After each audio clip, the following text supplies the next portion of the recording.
السلام علیکم ناظرین، میں ہوں آپ کی ہوسٹ فاطمہ سلیم اور آپ دیکھ رہے ہیں FM 4K TV کا پروگرام ناز برداریاں، جو کہ پاکستان کا سب سے معتبر حالات حاضرہ کا پروگرام ہے۔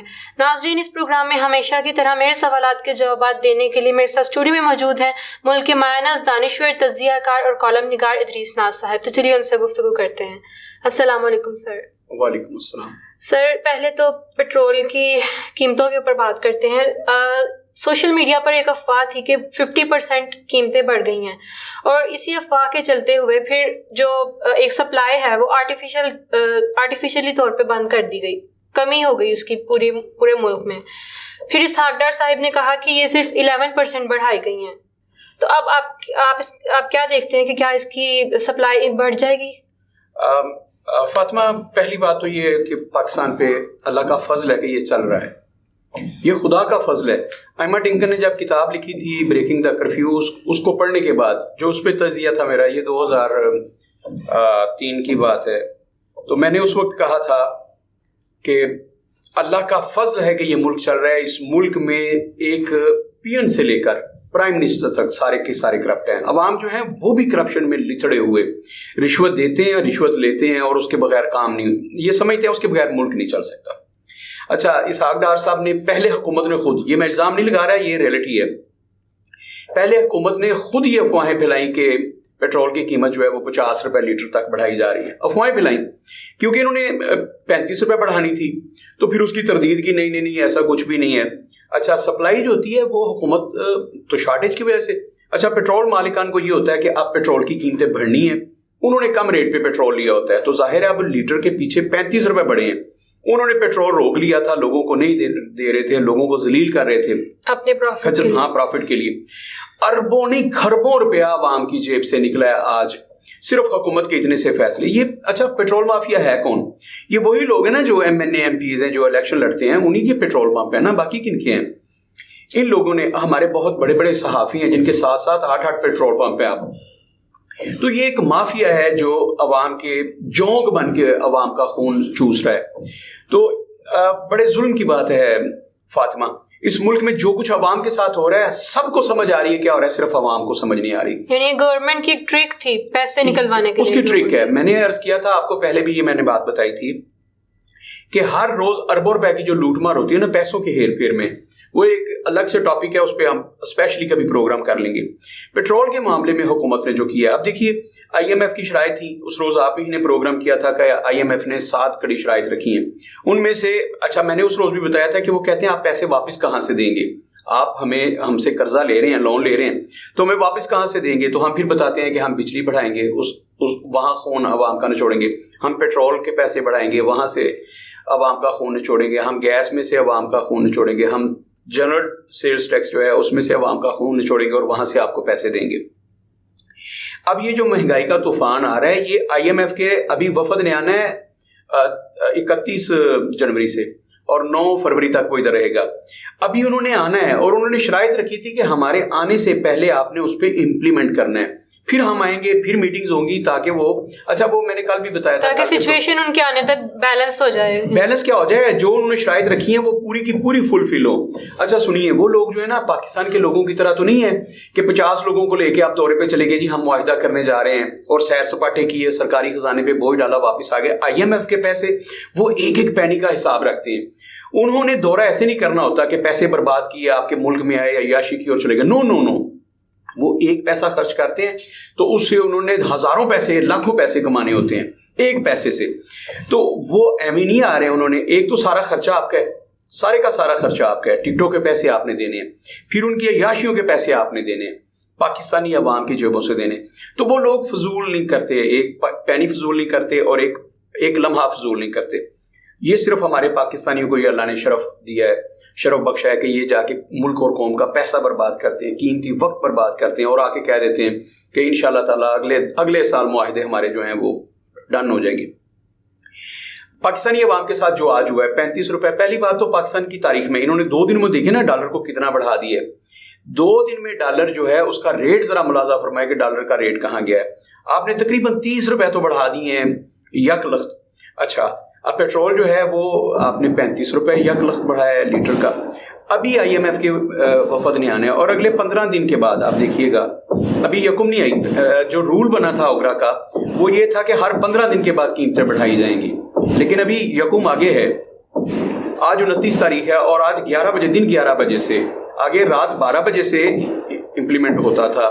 جو قیمتیں بڑھائی جاتی تھی رات 12 بجے کے بعد امپلیمنٹ ہوتا تھا. یہ دن دہاڑے پاکستانی قوم کی جیبوں پر ڈاکہ ڈالا گیا اور اربوں خربوں روپے کا ڈاکہ ڈالا گیا. 35 روپے بڑھا دیے گئے ہیں ڈیزل پہ اور پیٹرول پہ, اور 11 روپے بڑھا دیے گئے یا 13 روپے غالباً اس پہ. سر اسحاق ڈار کا کہنا تھا کہ جو سپلائیز پہلے سے کم ہوئی ہیں انہیں کمبیٹ کرنے کے لیے اوگرا نے یہ ڈیسیجن جلدی جاری کیا ہے کہ آپ انہیں بڑھائیں. ہاں یہ دیکھیے ایک کیونکہ پمپس تو کلوز ہو رہے ہیں نا لوگوں کو پیٹرول. یہ میں عرض کر رہا ہوں نا, حکومت کے پاس میں نے پہلے کہا تھا کہ ہمارے پاس 7 دن کا پیٹرول نہیں ہے, حکومت مینج نہیں کر پائی. اس کی وجہ کہ ان کے پاس ڈالر نہیں تھے, کنٹینر جو تھے وہ کھڑے ہوئے تھے آپ کے لنگر گاہ پہ, تو آپ ایل سی نہیں کھو رہے تھے, آپ کے پاس ڈالر نہیں تھے, تو ملک میں سپلائی تو ختم ہوگی. دوسری بات یہ کہ آپ نے بر وقت فیصلے نہیں کیے. جو اب کہہ رہے ہیں نا کہ ہم جا کے مارچ میں ایگریمنٹ کریں گے رشیا کے ساتھ اور وہاں سے سستا تیل لیں گے. اچھا وہ سستا تیل کیا ہے؟ آپ کا کیا خیال ہے جب رشیا سے تیل آ جائے گا تو وہ سستا نہیں ہوگا؟ وہ کون سا سستا ہوگا مجھے یہ بتا دیں نا. تب بھی وہ میرے آج کے یہ جملے یاد رکھ لیجئے گا, تب بھی 250 سے 300 روپے لیٹر پیٹرول ملے گا مارچ میں. جب یہ سستا تیل جسے کہہ رہے ہیں نا, جب سستا تیل لے کے ہیں, آج یہ 250 کراس کر گیا نا, آج 1 لیٹر 250 کراس کر گیا. جب رشیا سے سستا تیل آئے گا تو بھائی سستا تیل سے مطلب تو یہ ہے نا 125 روپے لیٹر ہو جائے. سستا تیل سے کیا اگر ڈالر کی یہی ویلیو رہی تو پھر آئل کی پرائسز بھی یہی رہیں گے. آئل کی پرائسز بڑھیں گی. ابھی ڈالر کی پرائسز جو ہیں وہ کون سا اس پہ کیپ رکھ دی انہوں نے. ابھی ڈالر کی پرائس جو ہے وہ یہ 350 مطلب اتنی اگر رینج میں رہی تو نہیں. فاطمہ ایسا ہونا نہیں نا. میں عرض کر رہا ہوں پہلی بات تو یہ میں بار بار آپ کے پروگرام میں کہہ چکا ہوں کہ آپ کو کہیں گورننس نظر آتی ہے, کہیں گورنمنٹ نظر آتی ہے, آپ کوئی ریٹ دیکھ لیں نا. اب کرائے جو بڑھیں گے, کیا عام آدمی اس کا متحمل ہو سکتا ہے کہ وہ ایک چھوٹے سے چھوٹا سفر کر سکے؟ تو آپ بہت ساری چیزوں کا غور کیجیے گا. جو کیریج ہے نا, میں آپ کو ایگزامپل دیتا ہوں کہ ہر چیز جو ہوتی ہے وہ مہنگی کی ہوتی ہے پیٹرول کی قیمت بڑھنے سے. جو کراچی سے کنٹینر آتے ہیں مثال کے طور پر, اس وقت اس کا اگر 2.5 لاکھ روپے کرایہ ہے تو وہ کرایہ وہ ہو جائے گا 3 لاکھ روپے. پیٹرول کی قیمت بڑھ گئی, 35 روپے پر لیٹر بڑھا ہے, وہ 3 لاکھ روپے سے بڑھ جائے گا ایک کنٹینر کا کرایہ. تو وہ جو اس پہ جو بھی آ رہا ہے, وہ کوکنگ آئل آ رہا ہے, وہ اسٹیشنری آ رہی ہے, کچھ بھی آ رہا ہے, تو اب کیریج بڑھ گیا نا, تو کیریج کے جو ایکسپینسز ہیں وہ ہر چیز پہ بڑھیں گے. آپ کی سبزیاں آتی ہیں دہی علاقوں سے, دودھ آتا ہے, پھل آتے ہیں دور دراز سے, تو جب ان کا کیریج اس کا خرچہ بڑھ جائے گا تو جب مارکیٹ میں وہ چیزیں آئیں گی تو ان کی قیمتیں بڑھ جائیں گی. تو اوپر کچھ لکھا ہوگا, اب چیز کی قیمت کے اوپر کچھ لکھا ہوگا لیکن وہ آپ کو اس قیمت پہ ملے گی نہیں. تو گورننس کدھر ہے؟ میرا جو سوال ہے کہ آپ کے ملک میں کہیں آپ کو گورننس نظر آتی ہے؟ ہمیں حکومت نظر نہیں آتی. اب دیکھیے میں سب کی سٹیٹمنٹس دیکھ رہا تھا کہ اس پہ عمران خان کا رد عمل کیا ہے, وہی پالیٹکس ہو رہی ہے.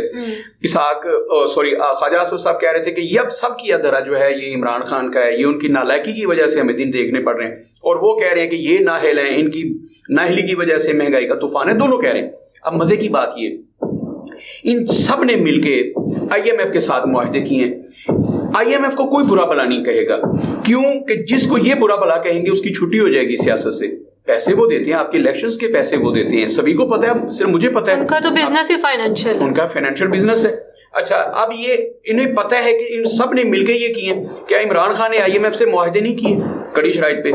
اچھا یہ ایک تو ان کی پالیسیز کا تسلسل ہے, دوسرا جو انہوں نے اب جو کیے ہیں, انہوں نے کڑی شرائط پہ جو معاہدے کیے ہیں اس کا ذمہ دار عمران خان تو نہیں ہے, اس کے ذمہ دار تو یہ ہیں. باہر کیا جب تک یہ پاکستان کے عوام نہیں جاگ جاتے. مجھے آج پھر مرحوم یاد آ گئے خادم حسین رضوی صاحب. مجھے اللہ کی قسم اس پہ ہم ہنسا کرتے تھے کہ خادم حسین رضوی صاحب نے یہ کتنی مزاح کا خیز بات کی ہے, لیکن اب کہیں جا کے سمجھ آتی ہے کہ خادم حسین رضوی نے کتنی بڑی بات کہہ دی تھی. ہر چند کے اس پہ امپلیمنٹ نہیں کیا جا سکتا. انہوں نے کہا کہ ہم نے آئی ایم ایف کے پیسے دینے ہیں نا, تو ان سے کہو جو ہم نہیں دیتے, ہم اتنے پیسے دیں گے جو ہم نے تم سے ریئلی لیے ہیں, اس پہ سود ہم نے ایک پینی نہیں دینی کیونکہ اسلام میں سود حرام ہے. پہلی بات تو آدھے سے زیادہ پیسے. پھر تو وہ یہ کہیں گے نا کہ آپ کو اب اسلام سن تو لیں. یہ خادم حسین رضوی صاحب کی بات پوری سنیں. انہوں نے کہا کہ انہیں کہہ دے کہ ہم نے سود نہیں دینا آپ کو, تو آدھے سے کم پیسے رہ گئے نا, سارے پیسے تو سود کے ہیں. اچھا انہوں نے کہا کہ انہیں کہہ دے کہ ہم نے سود نہیں دینا, جو باقی پیسے بچے ہیں وہ ہم دیں گے لیکن اپنی مرضی سے دیں گے جب ہمارے پاس ہوں گے, اور اگر تم ضد کر رہے ہو کہ ابھی لینے تو پھر آ جاؤ. انہوں نے یہ کیا تھا. انہوں نے پھر یہ اچھا یہ بات جو ہے یہ مضحکہ خیز ہے, ہنسنے کی بات ہے. آپ انٹرنیشنلی ایسی بدماشی نہیں کر سکتے, لیکن غور کیجئے کہ خادم حسین رضوی صاحب نے کتنے پتے کی بات کی تھی کہ بھائی آپ نے اللہ تللے کی ہے نا, تو اب جاؤ آنکھوں میں آنکھیں ڈال کے انہیں کہو کہ پہلی بات تو ہم سود نہیں دیں گے.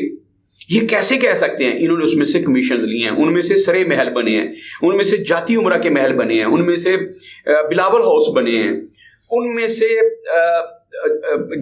کیا کہتے ہیں عمران خان کے بنی گالا کے محل بنے ہوئے ہیں. بھائی یہ لوٹ مار سے بنے ہوئے ہیں سب کچھ, اس میں سے بحریہ ٹاؤن بنے ہوئے ہیں بڑے بڑے. یہ جتنے بھی لوگ ہیں انہوں نے لوٹ مار کی ہے. لیکن آپ دیکھیے جو ہم مسلسل کہہ رہے ہیں, آپ کے پروگرام مسلسل کہتا ہوں کہ جو مرضی حکمران کریں, جس کو مرضی لوٹ کے کھا جائیں, اس کا نتیجہ عوام نے بھگتنا ہوتا ہے. اب دیکھیے عوام پہ آ گیا نا, اللہ تعالیٰ یہ کرتے ہیں, بھگتے عوام ہے. اچھا اقتدار اتنی خدمت کی چیز ہونا, تو عمران خان کو 4 فائر لگے ہوئے ہیں بقول ان کے, تو وہ سکون سے بیٹھے نا کہ میری تو زندگی خطرے میں ہے. لیکن کیسا چسکا ہے اقتدار کا اور لوٹ مار کا, کیسا وہ کہہ رہے کہ 1 منٹ نہ لگے مجھے آج کے آج شام کو اقتدار دے جائے. اچھا عمران خان صاحب سے بندہ پوچھے کہ خان صاحب خزانہ تو خالی پڑا ہوا ہے, لوگوں کو دینے کے لیے تنخواہیں نہیں ہے, 7 دن کا پیٹرول نہیں ہے ہمارے ملک میں, تو آپ کے دل میں کتنا درد ہے قوم کا, آپ آنا چاہتے. وجہ کیا ہے کہ لوٹ مار کرنی ہے. ان کے پاس جو فرح گوگی اور خاتون اول بیٹھی ہوئی ہیں وہ بے چین ہے کہ کسی طریقے سے 1 سیکنڈ سے پہلے اقتدار میں. اور یہ کیوں نہیں جا رہے؟ حمزہ شہباز شریف لوٹ رہا ہے, مریم بی بی لوٹ رہی ہیں, وہ گونگلو لوٹ رہے ہیں نواز شریف کے بیٹے. تو یہ ٹھگوں کا ٹولہ ملا ہوا ہے. عوام کو سمجھ نہیں آ رہی, وہ سمجھ رہے ہیں کہ عمران خان نجات دہندہ ہے, پٹواری سمجھ رہے ہیں کہ نواز شریف نجات دہندہ ہے, کچھ لوگ سمجھ رہے ہیں جو جیالے ہیں وہ سمجھ رہے ہیں کہ بلاول بھٹو نجات دہندہ ہے, کچھ سمجھ رہے ہیں مولوی فضل الرحمان نجات دہندہ ہے. یہ سب کے سب ملک کو لوٹ رہے ہیں. کیا لوگوں کو نہیں پتا مولوی فضل الرحمان کی جائیداد کا کیا عالم ہے اس وقت, وہ کیسی گاڑیاں استعمال کرتے ہیں؟ لوگوں کو نہیں پتا مولانا طارق جمیل کیسی لگژری لائف گزار رہے ہیں. جس سادگی کی مولانا طارق جمیل صاحب ذکر کرتے ہیں وہ جا کے رہے ہیں راجن پور میں, جیسے وہ لوگ رہے ہیں ویسی سادہ زندگی بسر کریں. اچھا میں کہتا ہوں وہاں جا کے سادہ سا گھر بنا کے رہیں, جھونپڑی میں نہ رہیں. طارق جمیل صاحب انہیں پتا تو چلے کہ سادہ زندگی ہوتی کیا ہے. تو جو لوگ یورپ میں رہ رہے ہیں, طارق جمیل صاحب جب جاتے ہیں یورپ کی طرف تو 7 اسٹار ہوٹل سے زیادہ ان کا بہترین گھر ہے, اور ایسی گاڑیاں جو منسٹرز کو دستیاب نہیں ہیں. تو کبھی انہیں کہیے کہ آپ جو لوگ سادگی کی بات کرتے ہیں, خدا کا واسطہ ہے 2 بندے آپ کی گاڑی کا دروازہ کھولنے پہ مامور ہیں, جو آپ کو گاڑی سے اترتے ہتھیلیوں پہ اٹھا لیتے ہیں, اپنے تلیوں پہ اٹھا لیتے ہیں, بکواس کرتے ہیں آپ سادہ زندگی کی.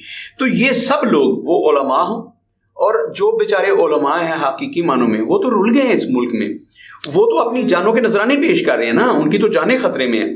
اور جو گھٹیا قسم کے لوگ ہیں جنہوں نے اسلام کا لبادہ اڑا ہوا ہے وہ اربوں خربوں روپے کی کرپشن کر رہے ہیں. یہی حال ہمارے سیاستدانوں کا ہے. اگر کسی کو سمجھ نہیں آ رہی کہ ہمارے ساتھ کیا ہو رہا ہے تو وہ پاکستان کے عوام ہیں.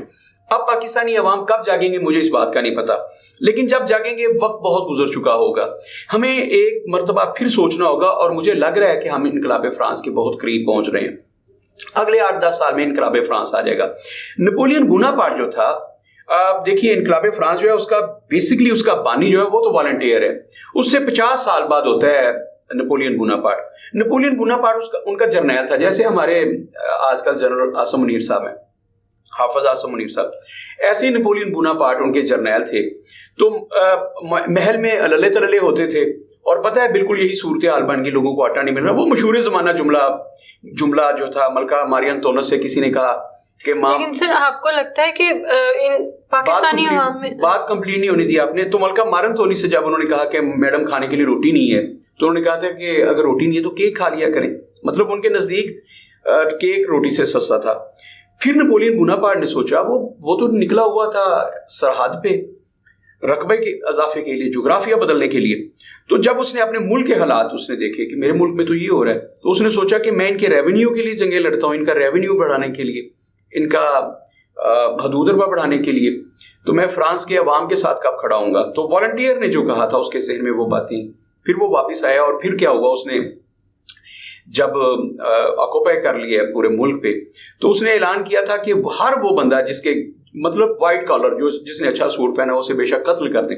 پھر لوگوں نے اپنے گھروں سے زیورات, روپیہ, پیسہ, ڈالر جو کچھ تھا وہ سڑکوں پہ رکھ دیے تھے, پھینک دیے تھے انہوں نے اپنے پیسے, تجوریوں کے منہ کھول دیے تھے. اربوں ڈالر سڑکوں پہ رول رہا تھا. اور ہاتھ جوڑ کے وہ ساہوکار کہتے تھے, وہ اشرافیہ جو تھے کہتے تھے, وہ لینڈ لارڈز کہتے تھے خدا کے لیے ہمیں قتل نہیں کرنا, یہ پیسے آپ لے جائیں, یہ آٹا لے جائیں, جو جو چیزیں تھی, زیورات آپ لے جائیں.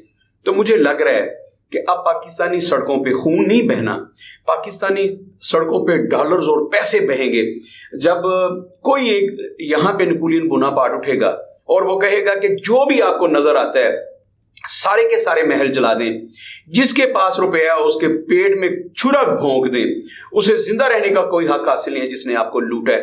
تو پھر لوگ یہ کریں گے کہ پھر وہ اپنے پیسے, اپنے زیورات, اپنے ڈالرز, وہ سب کچھ سڑکوں پہ پھینک دیں گے اور کہیں گے صرف ہمیں جان کی امان چاہیے. میں وہ وقت دیکھ رہا ہوں. سر آپ فرینچ ریولیوشن کی کال دے رہے ہیں لوگوں کو؟ نہیں, میں تو کال نہیں دے رہا, میں تو بتا رہا ہوں ایک بات کال دینے میں. اور اچھا میں کال دے بھی دوں تو کیا آپ کے خیال میں یہ جو گھگو گھوڑے ہیں, اچھا میں نہیں ڈرتا, میں کہہ دیتا ہوں میں کال دے رہا ہوں, سر میں وہی آپ ادھر لے نا مجھے, میں کہتا ہوں اچھا میں نے کال دیا, آپ کیا سمجھتے ہیں یہ گھگو گھوڑے سڑکوں پہ آ جائیں گے؟ انہوں نے ایسا کر دینا ہے. اور یہ پاکستانی عوام اگلے 50 سال نہیں جاگیں گے. یہ ایسے گھگو گھوڑے ہیں, یہ بھنگ پی کے سوئے ہوئے لوگ ہیں. ابھی ان پہ آپ 35 روپے صبح بڑھا دیں پیٹرول پمپ, یہ لائنیں لگا لیں گے, یہ سڑکوں پہ نہیں آئیں گے. آپ کیا سمجھتی ہے کہ یہ لوگ آ جائیں گے؟ یہ فرانس نہیں ہے, یہاں پہ نیپولین بوناپارٹ کو پیدا ہونے میں بھی 1000 سال چاہیے. تو میرے کہنے پہ کہاں آئیں گے؟ اگر میں کہہ بھی دوں چلیں, میں کہتا ہوں میں اس کے تمام نتائج بھگتنے کے لیے تیار ہوں. پاکستان اب عام سڑکوں پہ آتے کیوں نہیں ہیں؟ آئیں وہ, کیا 35 روپے صبح پھر بڑھا دیے جائیں تو پھر وہ جاگیں گے؟ ابھی تو 135 روپے بھی بڑھا دیے جائیں تو یہ لائنوں میں لگ کے 1 لیٹر آدھا لیٹر پیٹرول لے لیں گے. یہ سڑکوں پہ آنے والے نہیں ہیں. جس ریولیوشن کی آپ بات کر رہی ہیں وہ دور دور تک نظر نہیں آ رہا. کیونکہ سر جب ایسے ہوگا تو پھر obviously خون بھی بہے گا, وائلنس بھی ہوگی. تو انقلاب اسی کو کہتے ہیں نا. اب مجھے بتائیے کہ کیا ہر آدمی اپنی فیملی کے بارے میں سب سے پہلے اچھا اب یہ سوچیں کہ خون نہ بہے, یہ سوچیں آپ نے سوال ایسا کر دیا کہ مطلب ایسے سوالات نہیں کرنے چاہیے.